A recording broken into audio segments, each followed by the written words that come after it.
we have a special guest with us this evening. We have Ryan from the Brass Action from Vancouver, correct? Correct. Wow! Hi, Ryan. Thanks for joining us. Thanks for having me. So let's talk first about what it is that you do with the Brass Action and how long that has been a band, as well as who we're missing because it's just you tonight. Sure. So, obviously, we're a ska band, ska punk. Sometimes we call ourselves brass punk. We have been around for, I guess it's like 11 and a half years now. Yeah, it's been quite a while. People we are missing. Right now in the band, we have one of the original members, Richie. Tice, he'll be in the band for a bit more. Then we got a new bass player, Reese, and a new sax player, Brad. And we just lost a couple of other members. I actually considered, we kind of had a discussion about shutting down the band, but the new guys said, nope, we're keeping it going. And so hopefully we'll be around for another 11 and a half more or something like that until we're a senior citizens band kind of thing. Did you say a senior citizens band? Well, that's the dream, right? Like playing in a retirement home or something like that. So what's the age qualification for that senior citizens AARP band membership? I think we'll be accepting anybody over 50 who has a lot of time off. So, and you've been with the band since the start, correct? Correct, yeah. Me, Richie, and Tice. Actually, it's kind of funny because I play guitar and sing, and then the trumpet and trombone are the other long-term members. Gotcha. So what precipitated you forming a group? How did you become the Brass Action? Ooh, that's an interesting question. We were bored. We had graduated university, and we were kind of like, well, what the heck are we going to do now? Because, studying used to take up all our evenings. So we're just like, well, hey, let's start a band. And our first goal was basically just to put out one CD. It's like, it doesn't matter how many songs there are, we're going to put out a CD. Goal achieved. How did you come up with the name The Brass Action? We were talking about a lot of ska puns, and we got kind of, we don't want to do the ska pun thing. That's not our game. And somebody came up with the name Class Action Lawsuit. And we would Google every name that we would come up with, and we kind of pseudo-liked. And actually, there was a band at the time in Calgary called Class Action. And so we're like, oh, no, it's too close. And somebody's like, well, how about just Brass Action? We're like, oh, perfect. We'll never, ever play a show with this other band. Chances are either one of the two bands will, fold before then. But long story short, we've played with Class Action like 3 or 4 times, done a couple of tour dates with them and stuff in multiple cities. So it's so much for that. You should do a split, and it could be the Classy Brass Action. Ooh, yeah, we've thought about that, but it hasn't come to fruition just yet.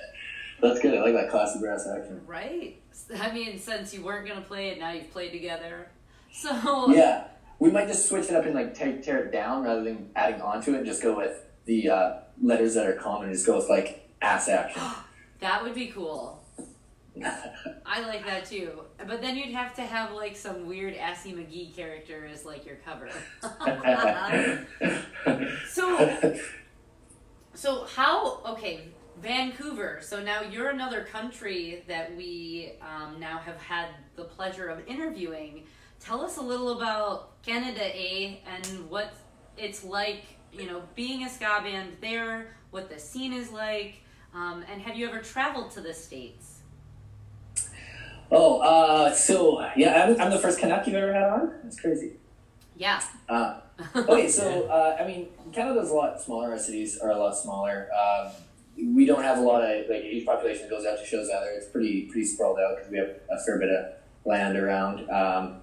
And the city's just kind of been growing over the last bunch of years. And so the culture is pretty young for this. I hope anyways. I hope it grows more. So we play mostly regionally. There's a couple of cities nearby, but to really get out and away to somewhere that's good, solid playing, it's at least an hour's drive. And then when we try to do tours, is really our biggest complaint about living in Canada is that my hometown's 4 hours away, which is kind of our next tour destination when we go east. And then it's like 10 hours after that to the next big spot. And so it's really tough to get those weekday shows. Even the big bands find the stuff in some of those smaller cities. So that's why we've kind of stuck with kind of a regional approach. We do one or just weekend tours, really short tours. Sometimes we go up to Edmonton, which is in northern Alberta, very cold. and then we go over to the Victoria on Vancouver Island there, and we went up to Squamish recently, which is up towards Whistler, if you've heard of Whistler. But we enjoy it. Like it's fun. It's good scene. We have some good bands. Obviously, not as many as you have down in the U.S. We did try to go down to the U.S. once, and we were bad boys and went down without a visa, and our drummer under pressure let it slip, and so we haven't been able to actually get down to play any more shows since then. We went down and played with a band called the Scoblins down at a Lord of the Rings themed bar, which was pretty awesome. Has been our only time down there. Since it took you, fucking forever from Mordor, Canada to get there? Exactly, yeah. We had to walk, carry that damn ring and all that. Cross the border without any instruments, actually. Well, what is that like? What is the travel time if you theoretically were going to come down and just do, like, a regional but international tour? What's that look like as far as time? Oh man, so much better. Like we get over across the border to Bellingham. There's a couple of bands that are down there, and you can play shows there. Seattle's 4 hours away. Like everything in Canada, or most of the cities are pretty close to the border. All the big ones. Like Vancouver's very close.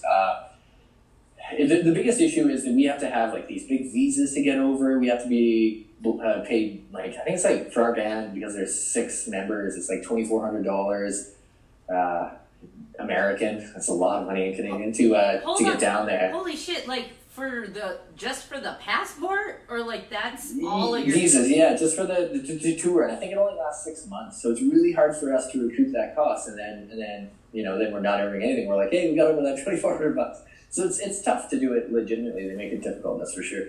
That's nuts. And to get somebody to come up, we've had Georgetown Orbits up to play with us, and the Kings, and they sent them an email. That's all that the border website said. They only need an email from a promoter. I was like, okay, I'm promoting you guys. Here's your email.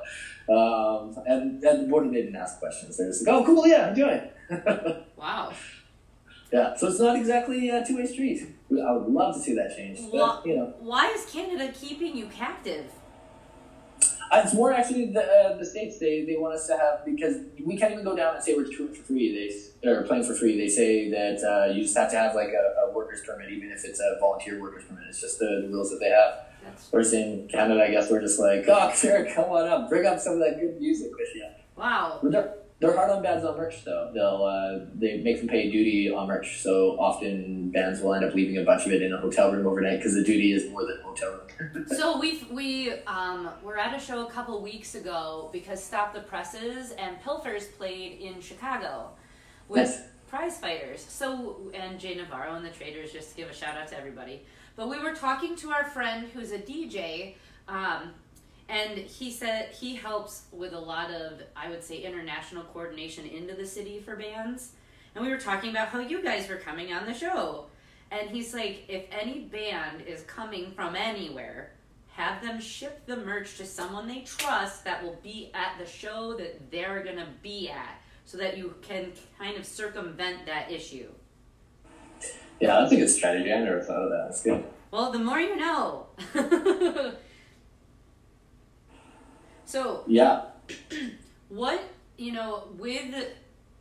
with you being a ska or brass punk band, how large of a scene is it in Canada? Is it easier to book those local shows? Are there lots of bands present? Is it a diversified group? Kind of give us a little overview of what that's like there.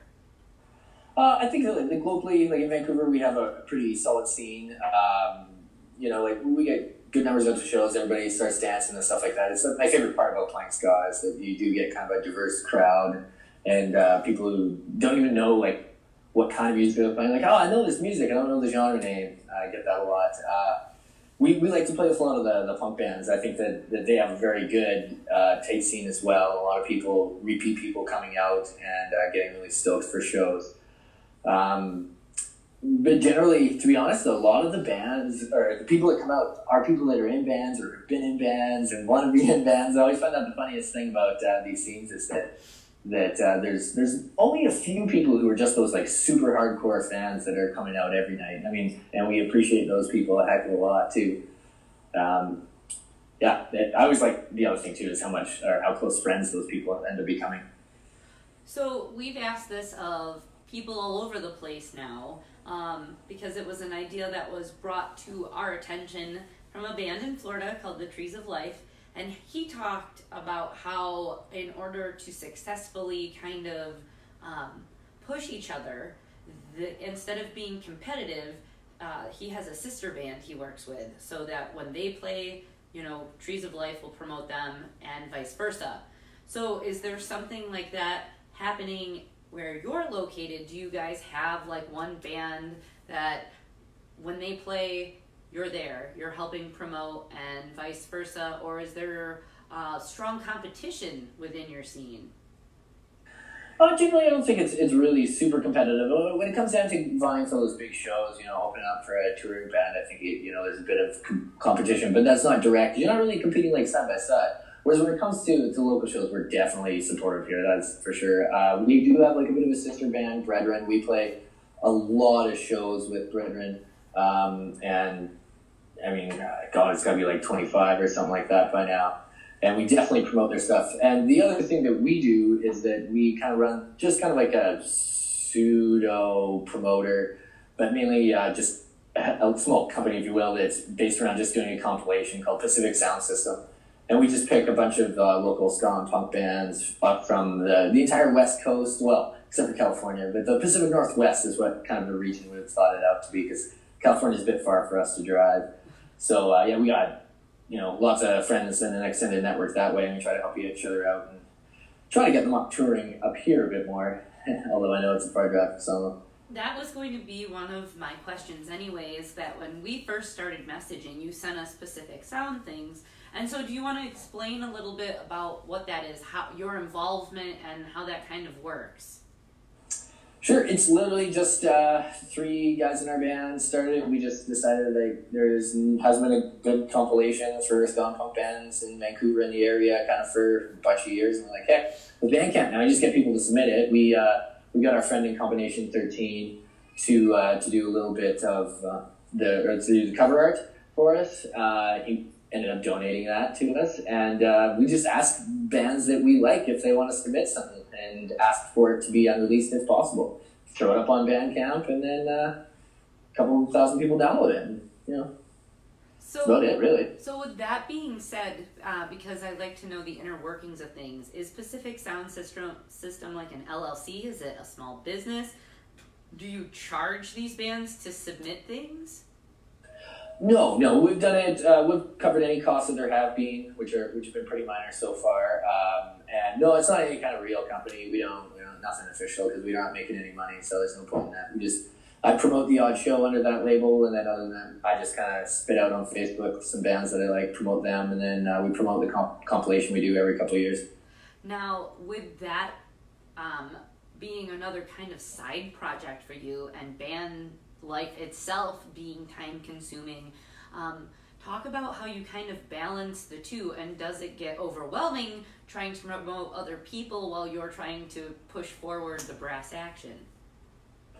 To be honest, no, we don't do too much activity to the point where we can't help promote other people. I like it; it's a good hobby. I mean, if you're gonna waste time on the internet, you might as well be wasting it on music. And so, life is hectic all the time, but I get enjoyment out of promoting my friends and going and seeing them play. It's nothing better than seeing some of your best friends on stage enjoying themselves, opening up for our friends opened up for the Slackers the other day. And, yeah, I just love it. I eat it up. How you said Pacific Northwest? Have you had the random oddball who's not close to your region be like, I found you guys and I want to do this? Not yet. No. I don't think so. Anybody's welcome to come play shows and stuff like that. We kind of keep the compilation pretty exclusive. But if there's a band from like Montana or something like that, I would be open up to it for sure. And so then, did you get the name Pacific Sound because you're right there on the Pacific Sound and it's the Pacific Northwest? Yeah, no, the whole sound system name, has kind of a ska punk vibe to it, is the phrase of it, and yeah, Pacific Northwest. It's kind of just a compilation sound system, if you will. Yeah, I can't remember who said it. Probably our old bass player Garrett did. And then, how, I guess, how easy is it to put together a comp, and are you doing it as a DIY thing, or once you have created this compilation, you're using like a distributor? We just put it up on Bandcamp. We're going to look into doing it on Spotify for this last one. Just haven't got around to it, and then we'll put it up on Spotify hopefully for the next one. But for right now, we just throw it up on Bandcamp, and it's free to download. And then we just promote it on Facebook and Instagram and stuff. And you do that all yourself? No physical copies. Okay. So if anybody wanted a physical copy, they would have to just like burn it off the Bandcamp? Yes, and please send me a photo of it. Look it, I 1990s it. Even better would be if they could transfer it onto tape. We definitely could do that. We have a friend who does nothing but make tapes because that's what he likes to do. So. That's the one physical media we haven't hit yet. We've done a 7-inch, a 12-inch vinyl, CDs. But yeah, I'm still gunning for that tape. Yeah? So out of all of those mediums, digital, having, actually pressed something, tape, CD, which do you prefer? Like, what medium do you like to listen to and put music out on? What's the best? Oh, I love vinyl. I think it's the biggest way to print your cover art, and it's the best sound quality. Definitely for me, my favorite. And then do you go with someone locally for that, or are you having to like find somebody elsewhere to try to make those? Yeah, we have a local guy. I'm not sure. I believe he was getting it pressed out of some other states, but we just actually had a brand new record printers open up here in Vancouver. Our first since I think there was some small guy doing it in the 70s, but yeah, Clamp Down Records. Pretty sweet little local operation. Just a couple guys doing it. It's awesome. Great. So has the Brass Action themselves also, pressed to anything? Like what kind of stuff do you guys have available? Yeah, we have everything on CD, but we did print a vinyl for No Soundcheck, our second album. We did a little Kickstarter thing, went pretty well. We printed the 12-inch. And then we recently did a limited edition run 7-inch, which is nice and clear and had some cool art on it and stuff.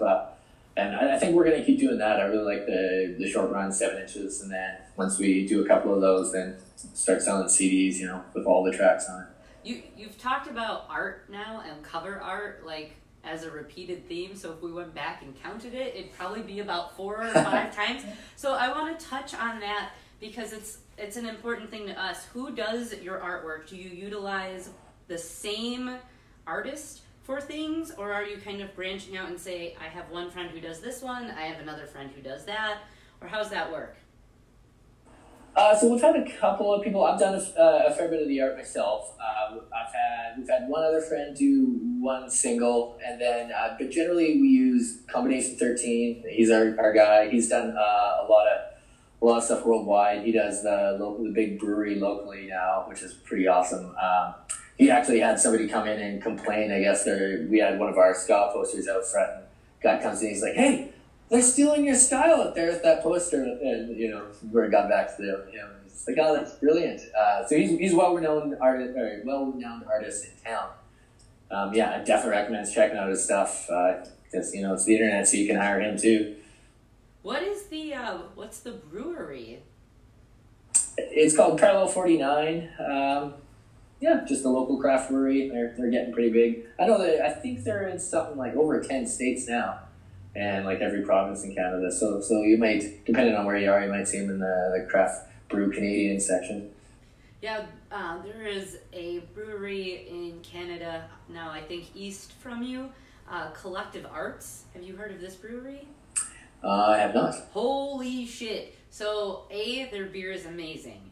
B, their focus on music and art very much aligns with our ideology of independent music and art. And they have submissions all the time for artists to submit their stuff. You'll get selected quarterly. They put it on their beer cans, and then they credit on one of the sides, like all the ways to find that person who did the art, where they're from. And then they also hold a big music fest, too. I think by Quebec. So what would that be? Yeah, we're all Manitoba? Nope, keep going. Ontario? Yes, there you go. Ontario, there you go. Nice. I was like, by New York! My Provences are in relation to the states that touched your country. Hey, that's fair. That's a good way to remember them. So you've recorded a few things. Talk to us about the utmost important thing about being a band, so people know who you are. The recording process. Where do you go record? Do you guys do it all yourself?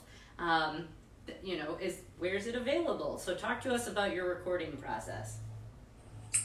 For recording, we used to go with a guy by the name Paul Beckler. He's a really good guy. Had lots of fun recording with him. Our process is really just we have the songs as good as we can into the studio, and we just budget record as fast as we can, get a lot of stuff done, kind of thing.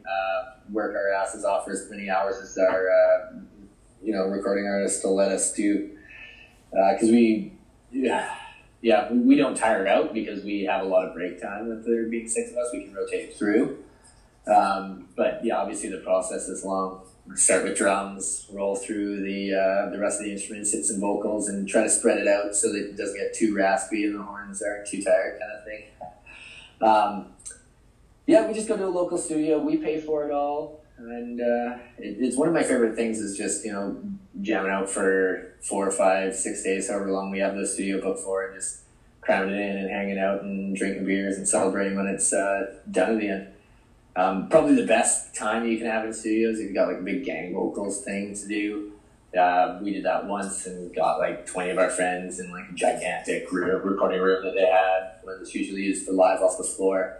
And, just having everybody kind of yell and be goofy. And then towards the end of that, some other guy was recording in the studio. I was like, hey, I need to have some gang vocals. You guys down for this? And so he got like a half-cut group of friends that he didn't know to sing this part for him. It was pretty funny because it's also pretty complex. But luckily, everybody's musicians.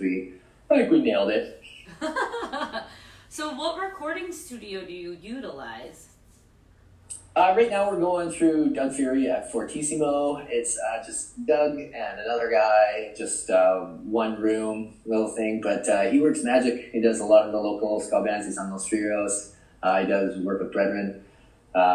He's phenomenal. The way he does drums is kind of unique. The mic setup, but once you got it down, you got it down. It's a kind of a rickety old building. It has a sister building that got torn down, which was kind of funny because we're going to record and the building's torn down. We're kind of walking up. Oh my God, the building's gone! We're like, oh no, wait, it's next door. Thank God. So, did you just happen upon this person? Were you friends? Were you referred? How did that work? We referred. Actually, after our second album, we're kind of like, let's stretch our legs and record with somebody else. We thought we were a bit too comfortable with Paul, so we tried it with a couple of people who did some covers with our buddy Joe, and then we did just a demo or one song with Doug, and we loved it. We loved the process. We thought he had really great quality. He's a nice guy, and he really added a lot to our process. He just had good at tweaking those lines. So we probably would have sounded a little off on the album, ended up sounding like phenomenal. He's just really good at working with ska bands. We found out about him through he recorded these other ska bands in town, and so we're like, might as well check out the guy that does the best sounding ska in town, Gotcha. So when you say that you guys pay for that, do you guys have a band account that you all agree, like, we're going to put our money into this pot, or do each of you kind of pull funds from your own personal things and say, okay, this is important and this is what we're doing? It's mostly funded by us. We collect what we can from shows. We've had some royalties and stuff, but generally it's just the majority is definitely the guys just ponying up when it comes time to record. We're pretty good at staying on budget, sort of. Did you say sort of? Is that an easy or difficult task, rallying, a group of 5 other people to see value in wanting to contribute? it's always a contentious issue. We've had definite issues with band members in the past, which is fine with it. But it becomes very tense when people are like, "Hey, you owe me $200." So yeah, it's definitely tricky when you're not a band that can earn enough money to record. I mean, we can play more and probably or record less, but we're kind of on the pace that we wanted to be to get to the level, play the level of shows we wanted to. We actually heard another band break up one time when we were taking a break during practice, and the guy, I think he exclaimed, "I gave you my TV. How could you?" It was like, oh man, that is a bad breakup. Wow, that's intense. And you weren't even camping. Did you like the pun? It's a pun. You gotta throw a pun in there, right? Because that's what ska kids do. Somehow our genre became known for pun things because we're in Wisconsin. Haha. Sorry. You guys like to go scamping? Scamping? Oh. There you go, scamping. Wow. Actually, we're going next weekend. But we're not up there with moose and stuff. Do you have a checkered tent or anything? No, we don't. Just shoes. We got checkered shoes. Oh, nice. I'm sure if our kids had it their way, they'd draw on the tent and make it a checkerboard, but we try not to encourage, defacing property too much.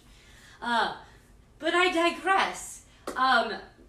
With your recording and such things, after you have recorded, do you receive the tracks digitally and you have to go another place to have them mixed, mastered, etc.? Or is he doing all of that for you and then giving you the finished product and you're allowed to do whatever you want with said finished product? So we've done both. In the first two albums, we had somebody else master it. He was in the same building, but we did test out a couple other people who do mastering. CPS Mastering does really good work. And it is digital, so you could send it to anybody anywhere these days. At the time, I believe we put it on the CD and gave it to him, which is kind of funny. But now our new guy Fortissimo, he does it all for us, and then we're just like, all right, we're done. It's nice. It kind of saves a step, and he does a really good job. I think our recordings all sound very even. How often are you practicing, and then how often do you folks play out? So we practice once a week these days. When we're recording, we'll do 2 times a week. We used to do a lot more when we were first starting out. When I was learning how to play ska covers, and we were god awful. And but these days, we got our stuff under control. Since we're interviewing or trying out new members, it's been a bit less frequent, and will be until we kind of get back going, until we find that drummer. It's a bit tough playing without a drummer, so if we're missing him, we're out for that week. Yeah. So how have you been able to maintain this group? I mean, you said you almost called it quits, but you've been able to continue to push through. What would you say have been the key points that have continued to make you resilient to want to keep going? Well, I've always said that we should call it quits if we didn't have a better year than the last. And so I'd say that it's just a very slow organic growth. We, early on, I think the big push was we were in a movie called Horns, and give us a little bit of extra money from the royalties from that, and a little bit extra popularity. I think that really gave us a push to do it. Otherwise, I think probably last more like 5 years. But it's definitely kind of given us jets to get going. How easy is it to try to, you're missing a drummer, but how well organized are you that everyone can come to practice? Do you have occasionally people who skip out and that forms some sort of contention between the group, or you all agree we have to practice and we work it out so that happens? Well, I think the goal is kind of always for us to have 2 of the 3 horns in practice in the whole rhythm section. So that's the majority of people. Occasionally we have 1. I think it's kind of the pressure that it's a hobby that everybody's doing. So if you miss out, then you're kind of screwing other people over. So, I enjoy it. So I don't think and I think everybody enjoys it. So I don't think it's ever been a big contentious issue. We go and those who come early go over to the brewery and grab some beers, and we bring back a couple of growlers and have some beers and practice. We're not super serious, but we don't have big goals. We rarely do unless it's around recording, so we're not. I mean, we don't have a lot of band fights. When they do, it's kind of just like awkward looks, and staring off into the distance when you don't want to talk to that person. We're so introverted as a group, we just give each other awkward looks. We don't even fight. Yeah, there's no fights about TVs or anything like that. That's good. You'll just quietly stare at each other if you break up? Passive aggressive, yeah. So how, orchestrating 6 people to go anywhere and do anything is kind of a chore. Who's responsible for, setting up shows, coordinating practice, setting up recording? Who's responsible as the primary, or do you all take turns sharing that? Over the past few years, it's been me and the trumpet player Richie and the bass player Garrett who kind of do the majority of the work. I kind of take charge of the booking the shows and stuff like that. I like seeking after these opportunities, kind of just like chase it until we get it. But the organization is pretty easy. Usually we just do group emails, and then we just have kind of like a Google Calendar. And then we got kind of told that we were old the other day for not doing like a WhatsApp group or something like that. We're like, we like the emails. As frustrating as it gets, because they sure get off topic pretty quick. Just into dick jokes. We can't even figure out practice because you guys are talking about penises all day. Okay. Exactly. With booking, because this has become something, of an issue, it would seem, across the U.S. with people who are trying to play, I would say, popular forms of music, subculture, band owner or bar owners and such places are kind of leery of just having shows. And so how easy or difficult is it to book? Or do the places around you say it's really fine and we don't care and it's not hard to book? I don't think anybody would not book us because of our genre. Firstly, I don't think most people would necessarily know what it is. And then those who do know, I think, are probably kind of assuming we're a bit on the nerdy side, which would be correct. But most of there's not as many bars as we'd like where you can play at in this city, so we're kind of stuck with specific ones. But no, they're easy to book. We have no problem. It's not like we're a troublesome crowd. I think I know that bars really like it when you get the whole place moving. I think there's something about the exercise and then being thirsty afterwards and buying lots of beer that works well for the bar. Do you have the opportunity to perform and organize all age shows, and what's your view on that?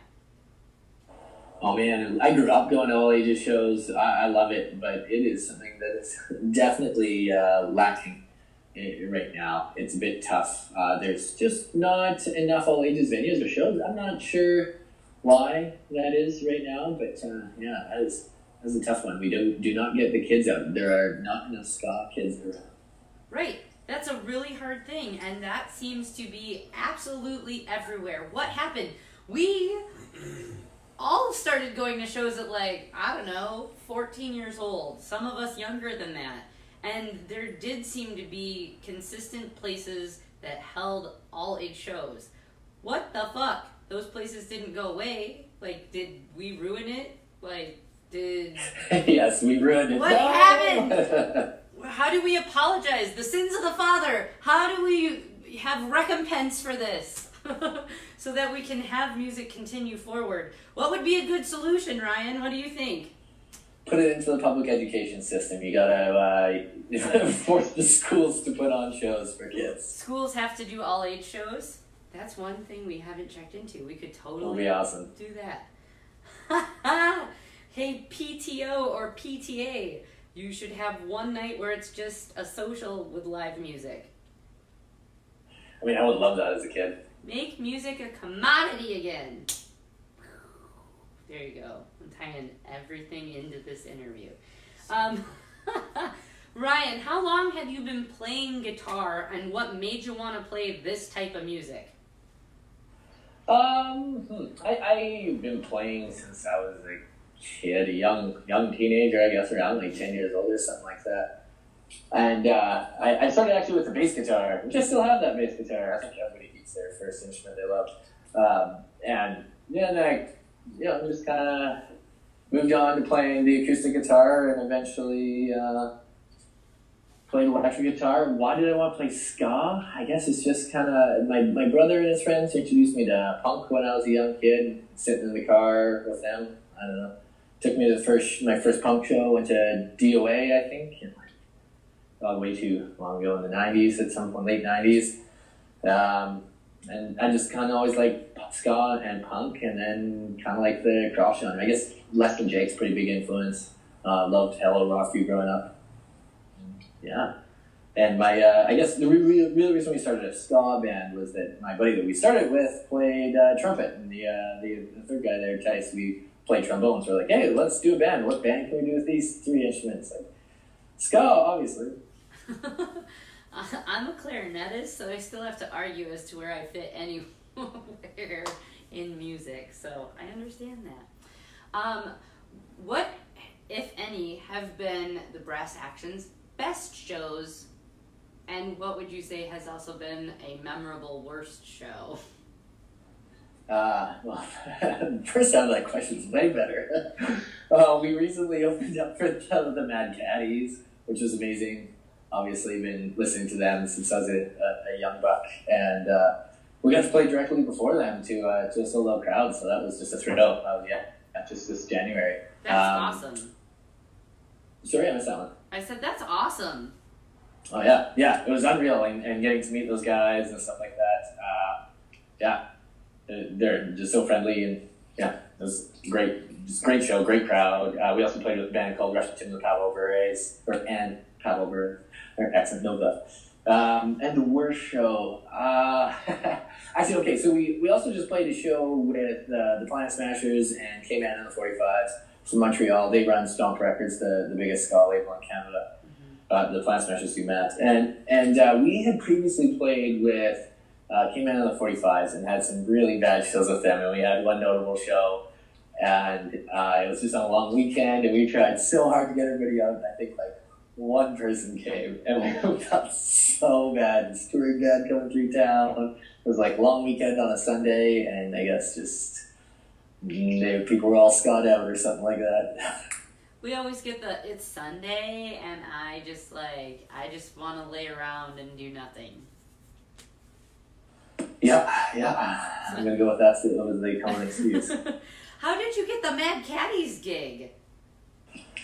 I think just being annoying. I just emailed a bunch of times and said, hey, I want to do this. Hey, I haven't heard back from you. Hey, let's open to these guys. You guys haven't announced anybody. You must be looking. And eventually they said, yeah, they're looking for somebody who has a lot of hustle. So apparently you guys have hustle. We had to sell tickets, but that's cool. Anything to do to play with Night Caddies. Ooh, hello? Are you Hey, all of a sudden it made a weird bloop electronic noise, and it got really quiet. Oh, weird. Yeah, you're still there though. I'm still here. So you said you had to sell tickets, correct? Yes, that's right. So did you have to pay to play? Nope. They gave us a cut of the tickets, and it was very easy to sell tickets to Mad Caddies, it turns out. So it was more just meeting up with people, which was kind of cool too, because we got to meet up with fans and make some new fans too. So all in all, it's not a bad way to go. So with that being said, and we've talked about two different things, Pacific Sound and Brass Action. Talk about where people can find those things online, and if there is merch available for those things. For sure, yeah. Facebook, Bandcamp, we're on both. We run Twitter and Instagram too through Brass Action, but not Pacific Sound System. And you can. Our music, Brass Action, is also on Spotify and on Apple Music and Google Play, I think. We just spew it out there. So when you go to release music, again, is there, are you responsible for doing that? Or do you guys all sit down and say, okay, we're going to do this, and we're going to utilize this resource to do this? Or how does that go? Are you posting your music yourself, or did you go through DistroKid, CD Baby, TuneCore, Orchard Music, that sort of thing? We use TuneCore. Boo! Well, is that not a good thing? No, it's never a good thing. You just paid someone to give away your publishing rights, goddammit. Well, they, Don't say how well! Don't say how well! So many people just give all the rights away. Knock it off, Ryan! So, I get to go on my platform now.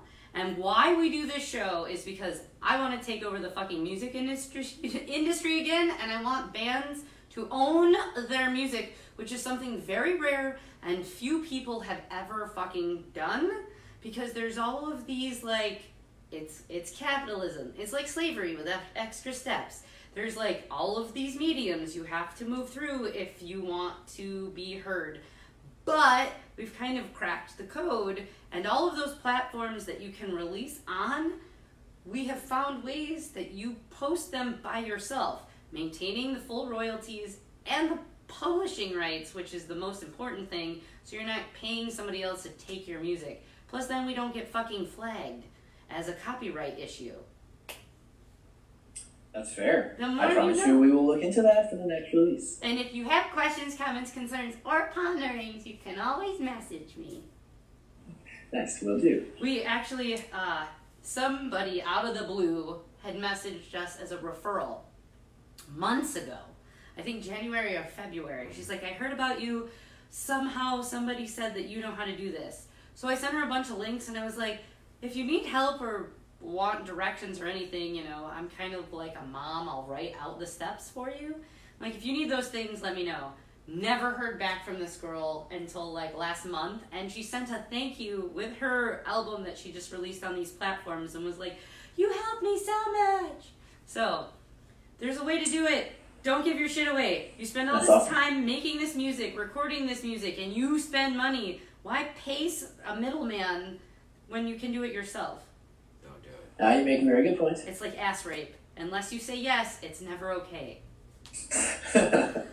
Well, since you put it that way. I mean, hey. Well, that's what big business does. They force us into a corner and they say you're nothing unless you pay us. And if you pay us and give away a small part, it's like Ursula, the sea witch. You know? There's a bunch of different references I could reference, but like, that's the thing. Here, give me a piece of you and your money, and you might be able to become something after we've put it on these things you can do yourself. So, ta-da, that's my soapbox. I'll remove it for this evening. I love it. I love it. Ryan, more specifically, what merch items do you have? Recently, we've been seeing really cool stuff like bottle openers and magnets and bookmarks. So tell us a little bit, what kind of merch do you have and who makes your merch? We do, for all the shirts and stuff, it's local people. Our coolest merch would definitely be just the good old beer koozie.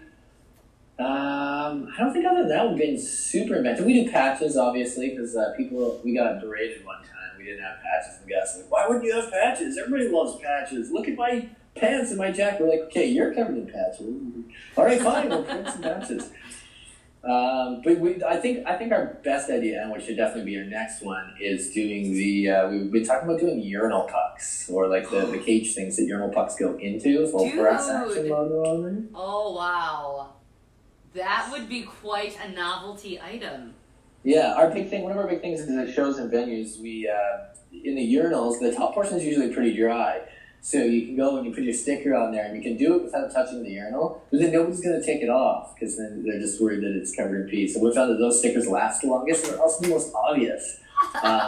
So yeah, any band that wants to steal that out there, you're welcome. I like that. It is good. You have a captive audience who, what are they going to do? Look away? Stare at somebody else peeing? Nope, they got to see you.